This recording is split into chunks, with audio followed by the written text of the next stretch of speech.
center with it looked like, the sci-fi movies with tape spinning and the mag tapes and mag tape and punch cards and paper kicked out, and down in the basement there were all kinds of guys sitting around punch card machines punching up their programs. Okay. You punch them all up and then check them over and then turn them in. So you'd write them and then you would have You actually had to type them in. When you typed, it was like a typewriter that punched holes in a card. Okay. So every card was a Fortran statement. Okay. One line of your One program. line. Okay. So and so it would say do 4i equal 1 to m blah blah blah, and the next card would say a plus b equals c, Right. and then so on down the line, and so you'd have a stack of cards, and if you punched it wrong, you had to do it over.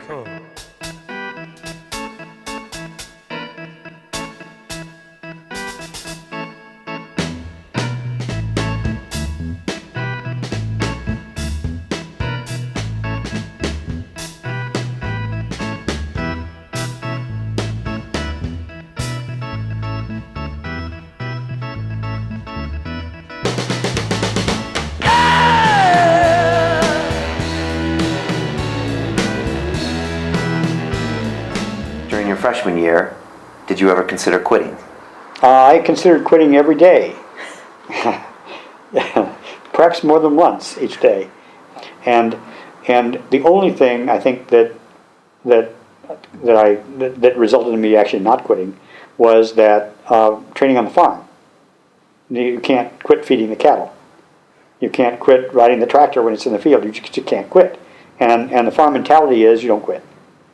It stems from a long-term farming mentality that if you quit, you don't eat, you die. So we grew up not being allowed to quit. So the idea of quitting was a far foreign idea than the idea of giving it up. So it didn't happen. Can't quit.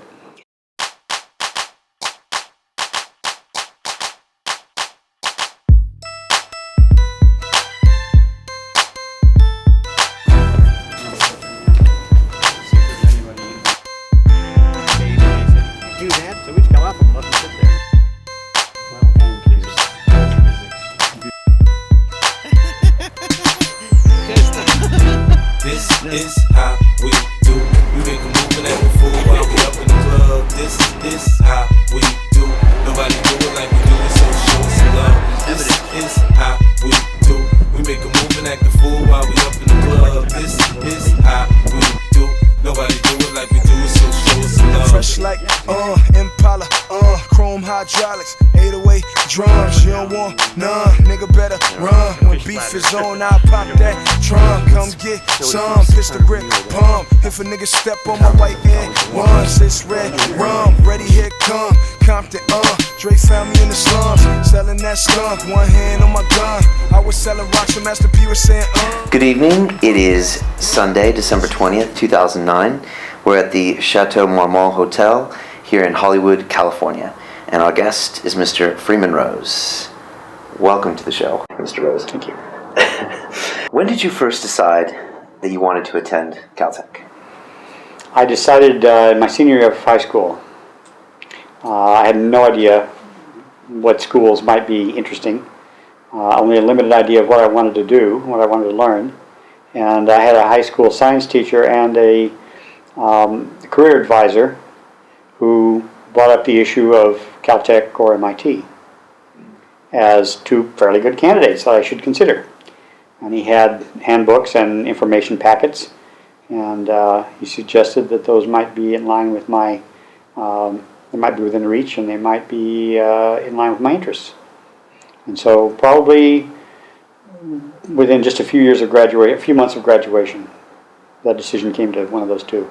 So I applied for both, took the SATs, and was accepted by both. And then how did you decide? It was closer. Did you ever visit MIT? No. Okay. Did you have any other choices of schools? No, I really didn't seriously consider universities. I was serious about going to universities and going on after high school, but I didn't seriously consider either the state-run institutions or any other big names across the country, UCLA or Ohio State or Stanford or anything like that. I was only to a limited degree familiar with those places. With the lack of the kind of media coverage we have today, you just didn't know all these places. Didn't know, for example, how good their football teams were, and what their academic program rankings were, and what they might offer. In many cases, you didn't even know where they were. So there weren't a lot of candidates. That wasn't the whole mix of the country as a candidate. Were there any freshman initiation rituals? Normally, you would anticipate hazing, but there wasn't what I would call hazing. It was limited in scope, but there was certainly initiation things that happened. We talked. Well, some of the things I can recall would be the learning how to pick locks, and learning that by being locked out of your room by the upperclassmen, who took your lock apart and reassembled it with an unknown combination, and left you to pick it to get back to your room, and with only a brief hint of how to go about doing it. There were tradition that at mealtimes, especially lunchtime, that someone had to be sent to a rival house, we called them houses as opposed to fraternities, and issue a challenge of some sort designed to be obnoxious, and it was their duty facing you to shower you, to haul you bodily off into their shower, despite your fighting for your life, and to wet you thoroughly with your clothes on.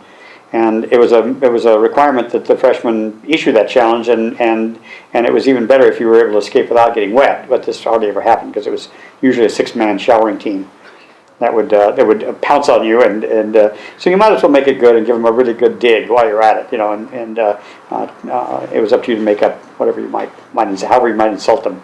Okay.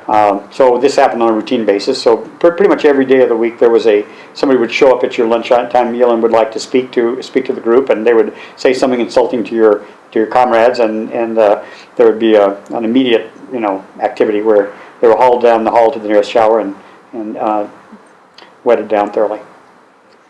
And can you tell me more about senior ditch day? Well, that was a long way from initiation, so that was 4 years later. But the undergraduates got involved from the very beginning. The seniors, long about the spring, would decide secretly, all of them on the same day, to vacate their rooms and go party somewhere for a whole day, take off from classes and disappear unannounced and without any fanfare. To protect their rooms from mischief, while they were gone, they barricaded them. The term we used was stacked. They stacked the rooms, which meant that they put up barriers of all kinds to keep the undergraduates from going in there and taking advantage of their absence to perform pranks. So during that time, they would brick open their doors, brick them up. They would put steel girders across their windows and brace them internally with all manner of heavy objects and reinforcing. They would booby trap the rooms with water drops and stink bombs and electronic gadgets. The only real rule of the game was that they themselves had to have a way back in the room. They couldn't set you off on an impossible task. The idea was in terms of triumph, would be for the upperclassman senior to come back and have nobody be able to get in his room but him, just as he left it. As far as I know, that never happened. If necessary, heavy equipment was brought in, including cutting torches and jackhammers. And there was a certain amount of subtlety, probably up until about noon. There would be subtlety where you tried to figure out how it was done and taking into account the personality of the person, peeking under the door, looking through keyholes, drilling peek holes. Favorite thing was to take the mirror and vanity off of the room next door, where you would be looking at the mirror and vanity of the next door room, the back of it, and then you'd push that out and you'd have a crawl hole, or you could poke a hole in it and look through it to see what the deal was. But those were usually covered up and stacked also. So there really was no way in the room. The rooms were new format dorm rooms were concrete, and the floors were concrete, and things were pretty well battened down. So it was a serious challenge. And so you'd have pretty much the entire rest of the school spending all day and into the night, technically speaking all night long. You had until morning, 6 o'clock in the morning the following day to get it done. So pretty much it went on all night until it was cracked. And when the last one was cracked in your house, you were the winners. The interclassmen were the winners, and that was that. You were all set. Indeed, the topping on the cake was, if you did get in, to reverse the whole trick and restack it using another scheme, either preferably one that reversed their idea on them. So if they had a booby trap, you'd set up a different booby trap. Or if they had it barricaded one way, you'd barricade it another way, so that when they came back, it looked the same, but they still couldn't get in. You would fix their system. So this goes on. It's been a tradition ever since then. I think it's been a tradition for a very long time, and even to this day, I think they still do it. Many times have been written up in the Pasadena newspapers. There's been considerable damage to the facilities, wear and tear, which I think we may have seen in the tour, and you were technically responsible for that wear and tear coming into the semester. There would be a lady in a maid's outfit come around, the head housekeeper, and she would, with her clipboard, and she would mark down all of the things that would have to be replaced or repaired, and they would appear on your bill before you could get your grades by year end. What did you study and why? I studied engineering because I had two uncles who were engineers and a cousin who was an engineer, and I liked the idea of actually building something rather than working with something abstract. Working on the farm, working with the hands, being generally curious about things that you don't have access to on a farm. You might see, have machinery and you have stuff, but you don't have anything really high tech or anything really fancy. And this was always a curious thing, a fascinating thing, how motors worked, and how dams worked, and how televisions worked, and how you built cars and railroad trains and airplanes, how they got to work, who made them work. And so my two uncles became engineers, and they would, at Christmas visits, would explain a little bit about what they did. Very mysterious, hardly at all understandable, but still in line with what I was interested in doing. So I wasn't really ever thinking about theory. I wasn't really thinking about teaching, research, or any of that. I just wanted to build stuff. Okay. And so I set out to study engineering. I thought I was going to be an electrical engineer. And I got interested in mechanical engineering because that involved things at the time like jet engines and supersonic flight and rockets, things that required study of motions of fluids, dynamics of bodies, moving things, gravity, orbits, all kinds of stuff that was not just the stuff you found on your kitchen table. And so those things were fascinating, and so I studied both mechanical engineering and electrical engineering as the later classes in school. Not in the first few years because those were already pretty well set. The whole wall, it was almost the whole building, the whole first floor of the building was the computer center but it looked like, the sci-fi movies with tape spinning and mag tapes? Mag tape and punch cards and paper kicked out. And down in the basement there were all kinds of guys sitting around the punch card machines punching up their programs. Okay. You punch them all up and then, check them over and then turn them in. So you'd write them and then you would... You actually had to type them in. When you typed, it was like a typewriter that punched holes in a card. Okay. So every card was a Fortran statement. Okay. One line of your One program. line. Okay. So and so it would say do 4i equal 1 to m blah blah blah, and the next card would say a plus b equals c, Right. and then and so on down the line, and so you'd have a stack of cards, and if you punched it wrong, you had to do it over. You get an error the next day. You'd get an error if you punched wrong, or if you could fix the fit if you found it. Okay. You could punch another card, stick it back in there. And then they also had another machine that read paper tape, even worse. So the tape about this wide, Okay. and it had a 7-bit code in it. It punched it was like a teletype. Okay. It went chung chung chung chung chung chung chung chung chung chung. It was a typewriter, mechanical typewriter with a motor on it, and the tape would come off a reel, and as you would type, it would go chung chung chung chung chung chung chung chung, and it would create a long continuous reel of tape, which had the characters. It didn't have statements; it had just Okay. A, B, C, Ds, and 1 through 10. Some big characters. So it would just have characters in there. So whatever it said, that would then be read through a zip reader, fast, a mechanical reader, and it would go into the computer and run. And in less than a second, you'd know you made a mistake. Okay. It was not going to run. That was that was an older advanced. version yet that we had. We had two computers. version, That was an okay. old clunker. That was a Burroughs computer. This one was an IBM. Okay. It was the biggest and best they had. It was a box car, 2 box cars with the computer stuff in there. Gosh. And it was the power of nothing. Right. A beginning PC, way back when.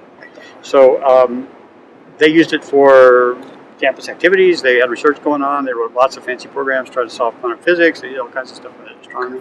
And so it was busy all the time. And the class had so many hours, so you got so many minutes of runtime. And so you get your cards and stack them all up for the class, sign your name to the chip, and they'd run them. And you'd get charged, 1.8 seconds, or whatever it was that you used up. Wow. Yeah. And by the time you graduated, was it still on the punch card? Or They were still running that when I graduated. Really? They might have had another one somewhere, but they didn't. And I'm sure that's long since come out by then. Somebody upgraded it, I can see. It used to be called Booth. Now it's called Powell Booth. So Mr. Powell must have added some money and added a bunch of computers. Why did you get your master's degree? The first 2 years were pretty much rote, and there was very little opportunity to study any kind of engineering. In fact, there was no engineering courses in the first 2 years. All of that was basic science and math and some humanities, which were required by the Institute for all of its graduates. In the junior and senior years, you still had more of that, more advanced courses, but you still had a few electives. So by the time I had 4 years, I had a lot of fundamentals and a lot of theory, but not much practical training in any particular area of specialization. Especially considering that with two interests, electrical engineering and mechanical engineering, the amount of courses available were split in two, so I could only do half as many. Also, I felt that there were some very interesting things going on in solid state physics and solid state circuit theory that I wasn't able to take, and I was able to get a scholarship. And we had an opportunity to do that. It was a little hard to get into Caltech's graduate school, into the PhD program. They encouraged undergraduates to go elsewhere. They took some people, but there were a lot of exams and a lot of grilling, and they really did discourage you from continuing on and doing all of your studies there, A to Z. So it was almost a given that your fifth year would work. So there wasn't anything more than just applying, and you were into the fifth year. Also, there was no PhD work, there was no thesis, no projects, anything like that, and it was quite a flexible curriculum. You could pretty much pick the courses you wanted. There were no required courses, and so there was a lot of flexibility. So it turned out to be a really good idea. And practically all of the really good things about engineering I learned that were in the fifth year. Where did you live? Well, I was dropped off by my mother and father at the Lloyd House 2 weeks before the beginning of school, knowing no one, and never been, anywhere near anything of that sort before. And my suitcase, brand new student house with nobody in it. I was one of the very first people to arrive because I arrived early in the check-in week, and there was nobody in the halls, there was nobody around, just a room.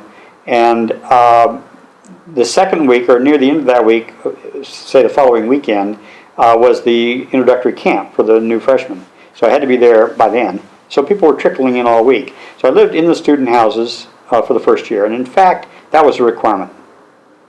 Caltech doesn't have fraternities. None of the organizations, there were 7 student houses. Each of them had a unique personality and history. Each of them had separate living quarters and dining quarters, and ran their own, ran it as an entity. So it was a little bit like a fraternity, but there was no affiliation with any national organizations, and there was no fraternity mentality built into it. So then that was assigned. You didn't get to pick that. Your roommate was assigned and your house was assigned. So by the sheer luck of the draw, I landed in Lloyd House with a roommate from Illinois. And during that first year, we were expected to live on campus the entire year. So you gradually, in that first year, acquired the personality of that particular group of people. And another unique thing that happened was that the year that I first started to go there was the first year those houses existed. So that meant that the upperclassmen, all of them, were from other houses. And they had all volunteered to leave the environment that they were in before, the other 4 old houses, and open up a new culture in the new houses, 3 new houses. So you had a quite interesting mixture from them. They were already a mixture of people who had been around for a while, but they had cultures from the other houses. So what you had was a brand new building with brand new people, and so you essentially had no culture to inhibit, no history. So you made that up as you went through your first year and second year and third year. And still today, even though it was a very loose kind of a thing, it was more like a dorm, people still identify each other by what house they were in when they were there. And after your freshman year? A lot of people decided that either because of the food, or because they wanted more freedom, or because they wanted to save money, or because they weren't allowed to do things at party as much as they wanted to, decided that they would move off campus and rent space and share it, 2 by 2, 3 by 3, 4 by 4, however many people they wanted. And so a number of people, perhaps as much as 30%, moved off campus after the first year. I was one of those, looking to save some money. And my dad bought a mobile home. It was a fairly nice mobile home, but it was still nonetheless a rather cramped quarters. And my roommate and I agreed to set up housekeeping in it for the next year. And so we moved to a place far down Colorado Boulevard in one of the few trailer parks that actually existed in Pasadena.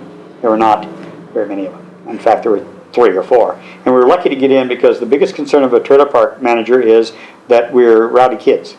And everybody in there is over 90, and they don't want any trouble. So we had a hard time convincing them that we were going to be quiet, that we weren't going to cause any trouble, that we had 2 cars, they didn't want cars. We all wanted cars also the second year because hardly anybody had cars the first year. So you needed some transportation if you were going to live off campus as well, if you weren't going to be within walking distance. So we ended up in a second year in a mobile trailer where we cooked for ourselves and tried to stay out of trouble with the little old ladies and little old men that lived around us. And that was quite an experience. It was right on Colorado Boulevard. The people living in a trailer park are unique individuals. They've had very long careers with all kinds of long stories, which they're happy to share with you. They have little yappy dogs. And you're on your own for the first time. You're in charge of your own operation. You're heating and cooling and eating and shopping and laundry and everything's all different and nothing's done for you. We ate, our budget was $1 a day for food for 2 of us. And we managed to manage that for the whole year.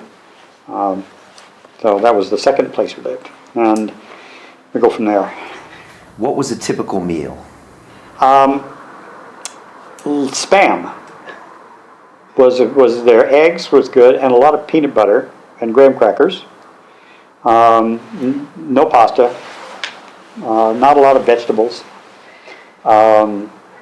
Sandwiches for the most part. I would say bologna sandwiches, peanut butter and jelly sandwiches, and we would alternate cooking supper when we weren't going out or we were just going out for a hamburger or something, which was not very often. Again, that would blow the budget. One hamburger would blow the budget pretty thoroughly. So generally we ate in, and it was usually a sandwich or it was some form of simplified dinner, hot dogs, Spam. High cuisine it was. Did you have summer jobs? I had a summer job before I even went there. I worked on the farm with my dad, and where we'd worked actually every summer since we'd moved there. We moved there in the 5th grade, and my brother and I both worked on the farm during the summer at all times. We got paid 40 cents an hour for working 10 hours a day, 6 days a week on the farm. And we were not allowed to do anything really important for that since we learned how, But within a year or two we were driving tractor, and we were able to, before we were 16, we were driving trucks and farm vehicles. We took care, we had our own herd of cattle, we took care of cattle and horses. We ran the heavy equipment, serviced it, did mechanic work. We looked after other people on the farm that helped, other laboring forces, people who picked cotton, people who chopped cotton, people who hauled cotton. We did that every summer and gradually got to the point where we were allowed to work on more demanding jobs like running bulldozers or machinery that harvested cotton. Those are very expensive machinery that they're dangerous and require considerable more trust than my father was willing to give us at first. He was a stickler for safety. Farm's a very dangerous place, so we were if we weren't doing it safe, we were parked. We were sitting on the bench. If you couldn't drive a tractor half a mile in a straight line without any guide, straight as an arrow, looking down the thing, then you weren't allowed to drive the tractor. If you drove a tractor with crops in the furrow, and you deviated as much as 3 inches, you would plow them up, and that would cost a lot of money. And so you had to be able to drive straight, pay attention, stay awake, be responsible for heavy equipment, not get hurt, and maintain your equipment and be safe. And for that you got 50 cents an hour next year. So we eventually got to the point where we were allowed to use a tractor and to apply chemicals for control of weeds to the crops, which would also kill the crops. And those chemicals were designed to cut labor and reduce the infiltration of vines into the cotton so that the harvesting machinery wouldn't get tangled. So this is really important. Practically every farmer in the cotton industry was applying these chemicals. They were very strong. and they were applied very sparingly, and they had to be put on precisely. If you put double dose, it would kill the cotton, and it would kill it at a time when it was too late to plant it over. So if you set your normal workforce, labor force, transient workforce there, untrained, uncaring people, then you would end up with dead cotton and loss of money.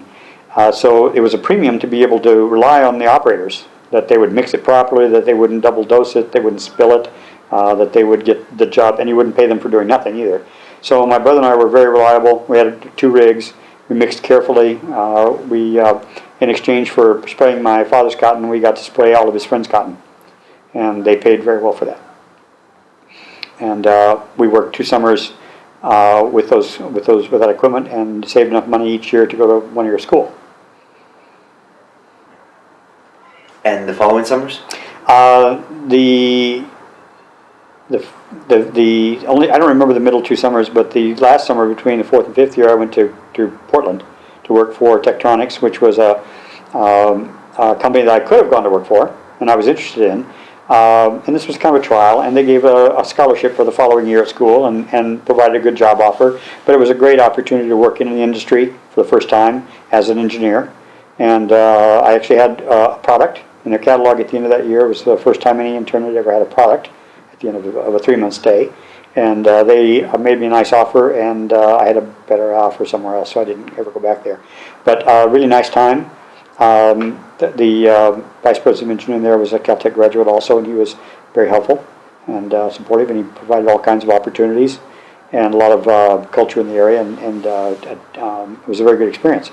And it paid well, plus it earned the scholarship, so that covered yet another year. And what was the product? The product was a device that you hooked onto an oscilloscope that would essentially allow you to watch television signals as they were being broadcast in the studio. The radio portion of them, the part that you have to control precisely according to a described standard for the FCC. So this allowed you to take an ordinary instrument and be able to look at those signals without having to buy a special purpose instrument. It was an accessory. It cost about $300, $200 to $300 in the catalog at that time. And they sold a pot full of them. And you designed it, or you? I had a little help, but I designed it. I was responsible for it. I prototyped it, built it, tested it, and released it to production, and under the direction of a group leader. What are your classmates doing today? One of them was the president of Apple Computer.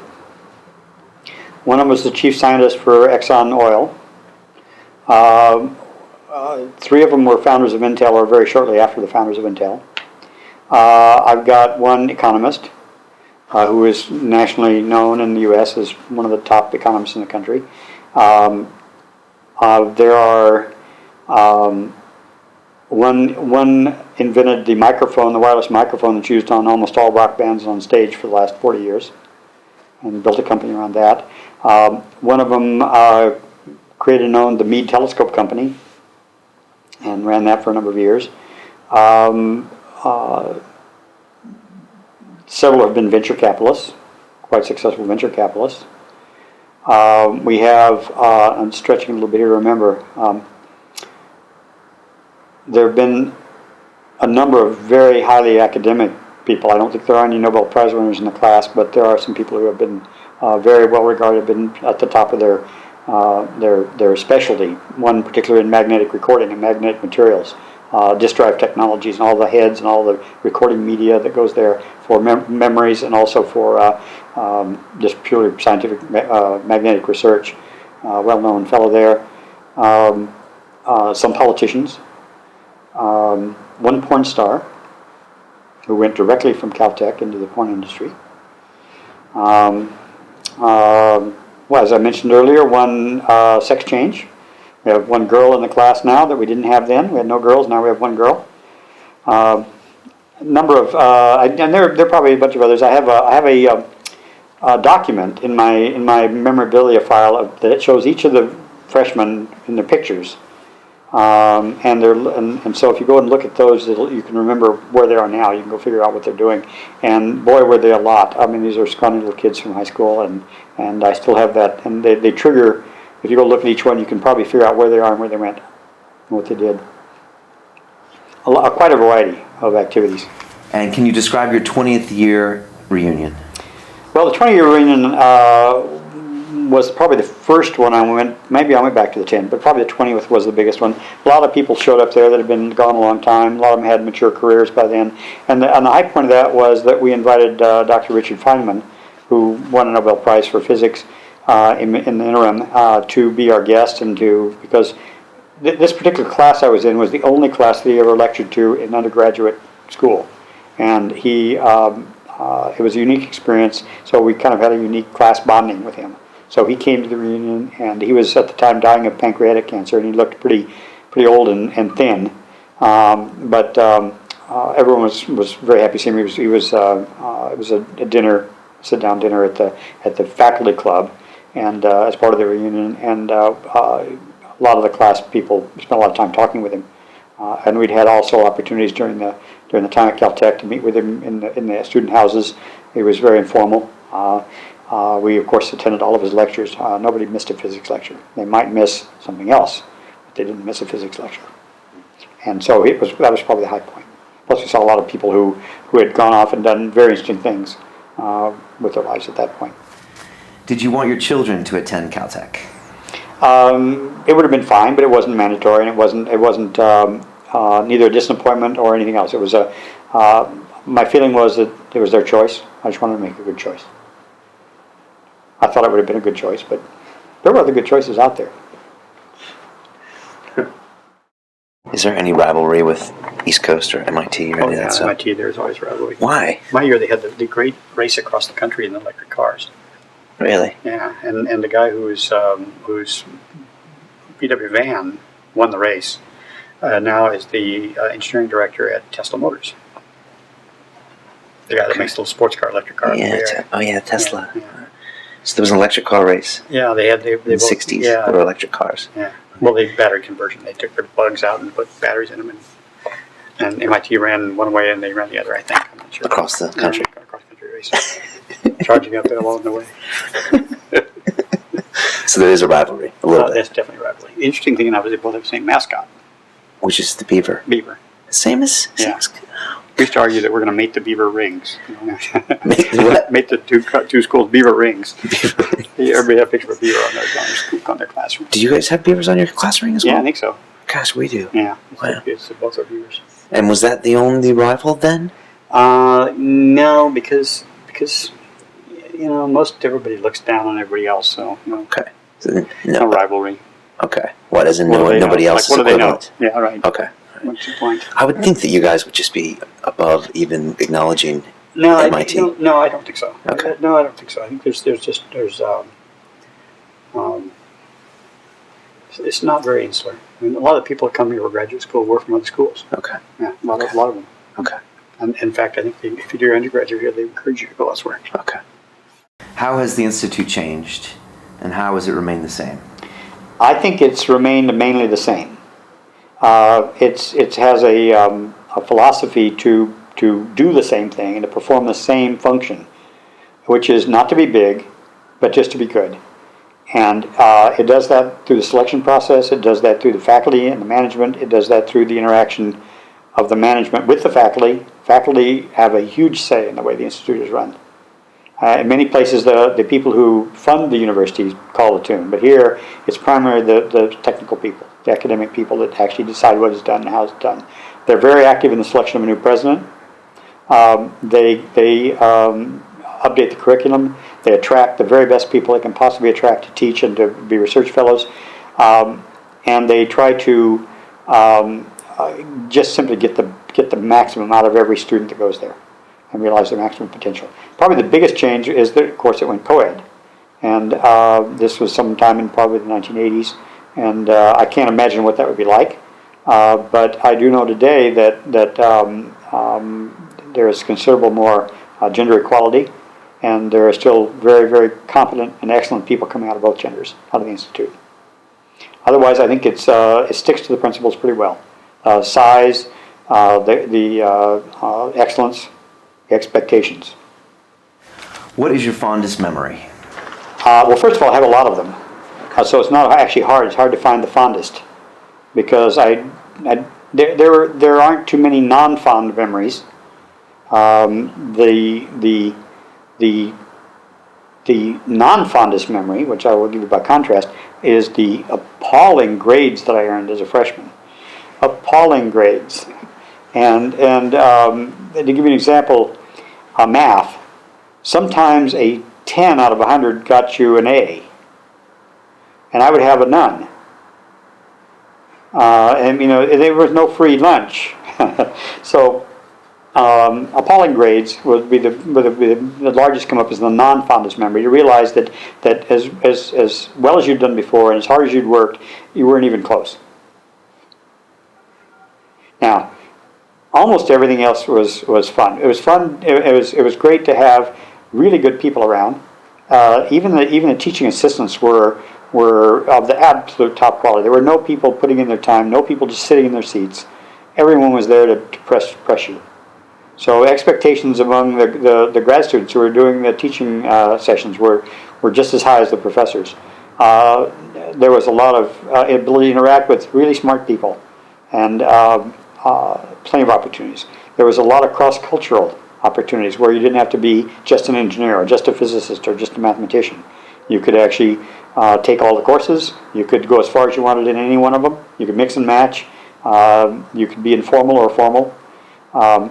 The whole operation was all about learning at the absolute highest pace that you could possibly do it. Some high points. One of the nice things that happened coming from a small school, being mainly an academic person, was the opportunity to do sports. Caltech fielded teams, good, bad, or indifferent. Football team lost every game it played except one for years. A basketball team, similar. Tennis team did quite a bit better. So the emphasis wasn't on winning. They got people out of their rooms and out of their books and got them on the field. So I played on the softball team for the house. We won the tournament. I played on the tennis team. We won a lot. I won the freshman tennis tournament. These are things I couldn't have done at UCLA. Lots of fun things. Graduating was a nice memory also. Just to have it behind you. Bachelor's graduation. Yeah, actually both of them. You graduate the same way. You're in two ceremonies. Okay. What else? Any other things that come to mind? Well, a lot of the fun and hijinks. So there were tons of fun and hijinks where lots of things happened. Beckman Auditorium was under construction. We tested heavy equipment by driving it around campus. This is a place for somebody in freshman year who wasn't standing out particularly well academically to show some other skills. I knew how to start a bulldozer and how to drive it. And the other guys who came from the city didn't. However, they were perfectly happy to drive one once it was started. So everyone wanted a chance to drive it, and all they needed was somebody to get it turned on and get to show them which lever to pull. So off they went up and down the campus until we were chased off by the campus police. There were a lot of opportunities for fun things that actually got out of hand in the sense that they found it so much fun that they started to go into nearby construction sites out in Glendale, and they found a large housing development up in the hills. And they started up all the earth movers and were racing them up and down the hills until the police came and chased them all out. The neighbors saw it was late at night, and the neighbors all saw the lights from the big equipment, dancing around the hills, and they called the police. And so many people ended up at the Pasadena jail that night in the custody of the gendarmes. So that got out of hand. A lot of other crazy hijinks. We talked about the ditch days. Those were all a lot of fun. Just a lot of fun things you could do there that were casual. There were essentially no locked door policies. You could go anywhere and do anything you wanted on campus, pretty much. The entire campus is underground, contains steam tunnels, which are just concrete tunnels with hot pipes in them and electrical things. It's just a messy, dark, maybe one light bulb every couple hundred feet. And from there, you could get to any building in the whole campus. That was a really help on a rainy day. Nobody wanted to walk to class in the rain, so down 3 flights of stairs to the sub basement into the steam tunnels. If you didn't know where you were out of luck. But as part of the freshman initiation that we talked about earlier, you were blindfolded and released in the steam tunnels, and you had to find your way out. And after a while, you got kind of familiar. And there are strange places in some of those buildings way down deep under the basements where old Frankenstein-looking equipment hides, and you can get there via the steam tunnels. You also could get burned, you could trip, you could bang your head, and it was not legally allowed to do. It was not an institute policy that you were allowed to go in there, but there was a well-worn path down in there, and they were well used. So there was a lot of fun things that happened there. A lot of inter-house rivalries, both on the field and off, and a lot of crazy things. The food was nothing to write home about, however. So there were food fights, a lot of food fights. Food fights usually started innocuously by people flipping pats of butter to get them to stick to the ceiling using their knife as a launch. And if you could get all the pats of butter to stick to the ceiling, that led to other things where most everything ended up on the ceiling. So occasionally there would be a food riot, and because the quality would be called into question, and people would just say, "That's it, I'm fed up with it, I'm not eating this crap." And on the ceiling it would go. Well, today the administration and the people that try to take care of everybody is putting more effort into it. They try to provide more opportunities. They try to provide to get the other students who are okay to reach out and speak up if something's going to happen. When they see somebody that looks like they're in danger or not reacting right, they try to educate them before they come for the first class. They come here early and spend a week in a camp. Sometimes it's out to Catalina, sometimes up in the mountains. What did you do for girls? Well, I had one already. But unlike most during the freshman year, there were social activities, which is almost an oxymoron for people at Caltech. Most people arrived there with very little experience in dating and with dealing with the opposite sex, and so some of the people who were more experienced would be immediately elected social director, and they would organize dances and parties, and they would find bands, and they would communicate with their counterparts at local girls' schools to have mutual dances and parties and mixers. And so that would be the typical thing that happened. There would be a Saturday night event, and a band would be brought in. Not a great band usually, a band that spent the night wishing they were somewhere else. And cars full of girls would flow in, and then later in the evening they would flow out. And there were some people who actually met people, and they stayed with those people for a while. I can't name anyone in particular that got hitched as a result of that, but there were people who maintained good friendships over many years at undergraduate study there with people in the local area. A lot of guys there had girls back home, and depending on the situation, those either melted and evaporated, or those ended up being their long life mates. So it's a little mixture of that. During your freshman year, did you ever consider quitting? I considered quitting every day, perhaps more than once each day. There was a question of whether or not you were actually going to. If you really wanted to do what you were doing, okay, because of the stress and the issues, you found out that the thing that you thought you were doing wasn't what was going to happen. That what you thought engineers did wasn't right, and what mathematics wasn't mathematics, and so you learned what the big boys do in all those situations. So you found that you were either going to, you had a misimpression and you shouldn't be there, or that you might consider another career. We had a lot of people who were technically very bright, who came in and decided that they had made a terrible mistake and didn't even want to be a technical person. They wanted to go study economics or history somewhere else. And so we had some dropouts. We had the first year, we had out of 183 or 85 students, we had 7 to 10 dropouts that didn't come back the second year. And some of them just plain gave it up, the whole idea of college. Others went to liberal arts schools or went back to their home states. And decided that whatever it wasn't worth the effort, or it wasn't what they thought it was going to be. But from my perspective, it was an everyday consideration, and the only thing I think that resulted in me actually not quitting was that training on the farm. You can't quit feeding the cattle. You can't quit riding the tractor when it's in the field. You just can't quit, and the farm mentality is you don't quit. It stems from a long-term farming mentality that if you quit, you don't eat, you die. So we grew up not being allowed to quit. So the idea of quitting was a far foreign idea than the idea of giving it up. So it didn't happen. Can't quit. What did your family and friends think about you attending Caltech? Most of them didn't have a clue what it was all about. Almost all of them. I would say hardly anyway. People still today confuse Caltech with Cal Poly, California Polytechnic Institute, which is kind of like a trade school down the street. Very few. It's small, in spite of the fact that it has a very high profile among people who know about these things. It doesn't have a high profile among ordinary people. As a result, they're not sure when you say that. What is that? What did that mean? They don't associate it with what it is. So it's a foreign idea. I would say that also coming from a farming community, a small community, very few people there had the option. Many of them had no option of going to college. Others had only the option of going to state schools. So it was either the University of Arizona or not. And therefore, they didn't really know anything about these schools far away, what they did. It could have been a reform school, as far as they know. I mean, it wouldn't necessarily have carried any great weight by reputation.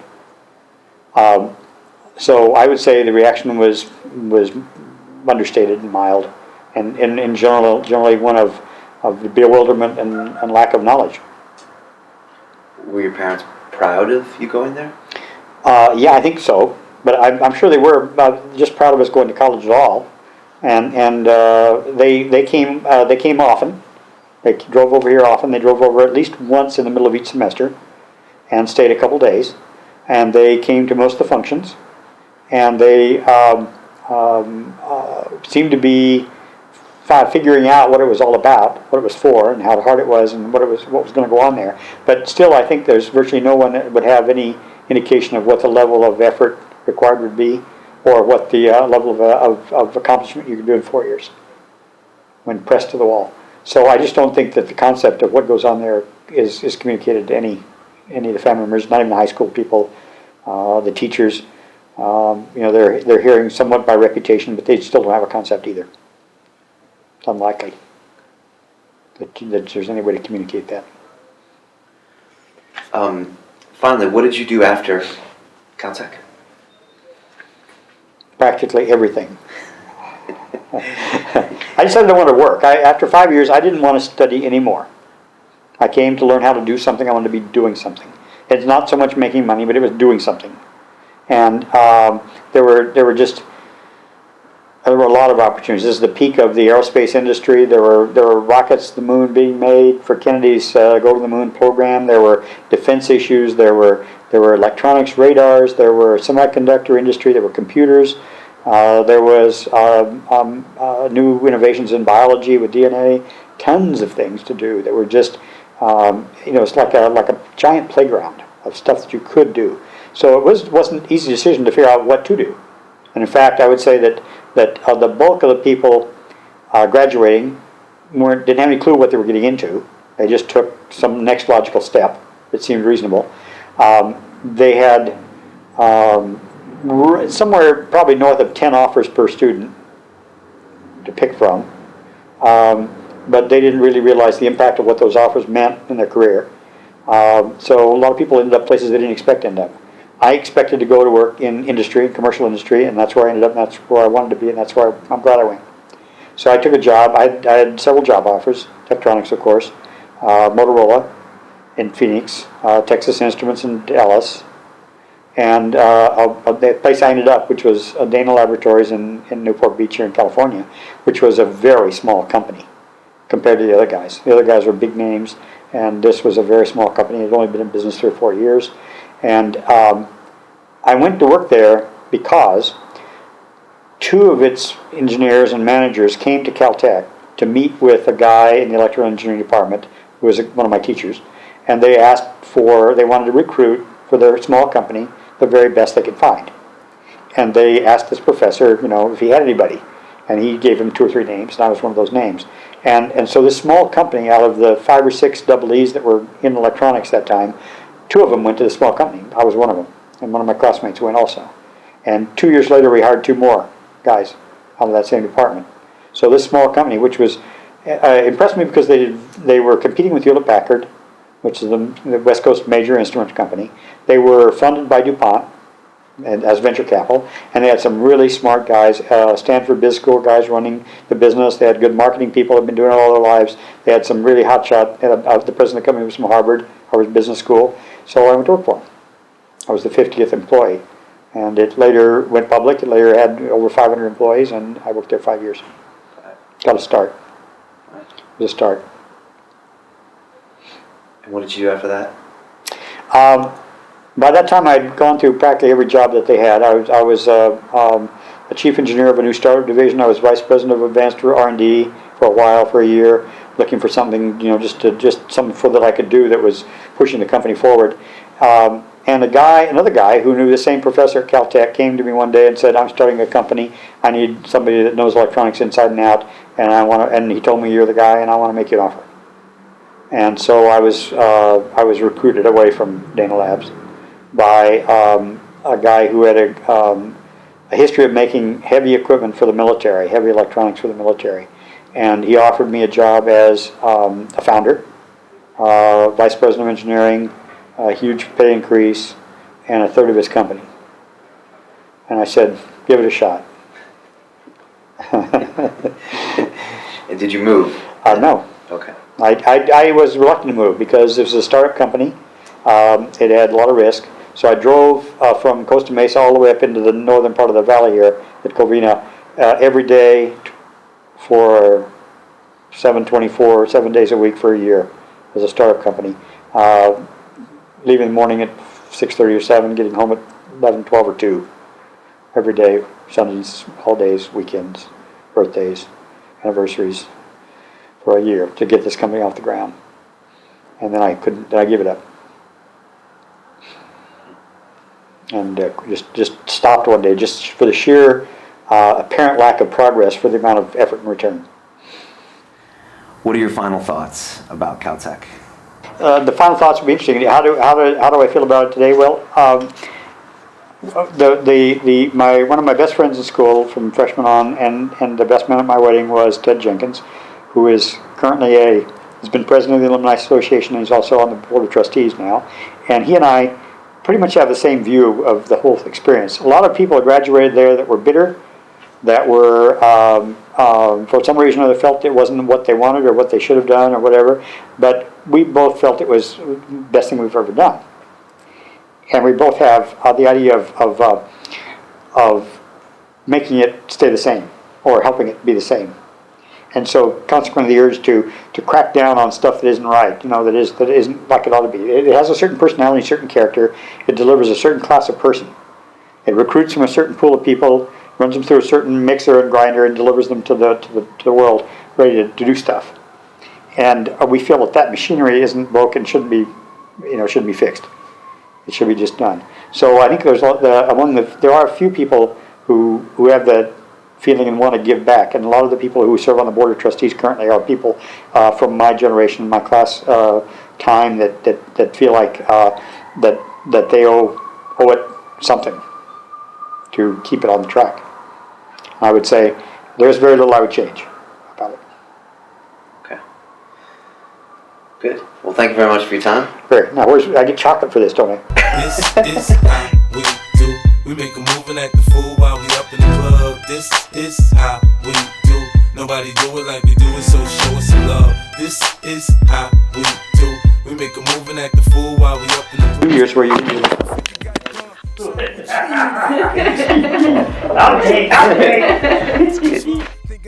Get some reactions. I'll be like, get some footage of me doing this. Get some footage of the chair empty. The chair empty. And then there was a time in 1947, I think it was, where Grandma and the big yellow dog went out for the squirrel.